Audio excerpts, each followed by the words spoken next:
جس نعمت میں ناشکری ہے وہ ہمیشہ نہیں رہ سکتی۔ اصلاح نفس کی ہم وقت کوشش کرتے رہو تاکہ ہمارے اندر اچھی صفات پیدا ہوں۔ جس بات کا تمہیں پورا علم نہ ہو اپنی زبان سے مت نکالو۔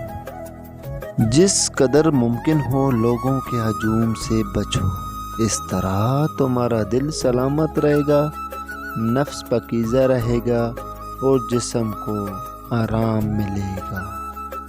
جوانی میں ایسا کام کرو جو دین اور دنیا دونوں میں مفید ثابت ہوں۔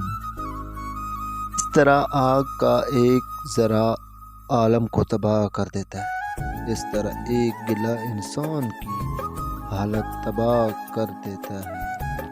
خبردار، اس عورت پر ہرگز بھروسہ مت کرو جو گندا ذہن اور باشعور ہو۔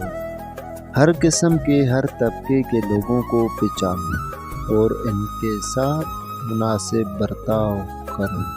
اصلاح پسند اور عقل مند لوگوں سے مشورہ کرتے رہو۔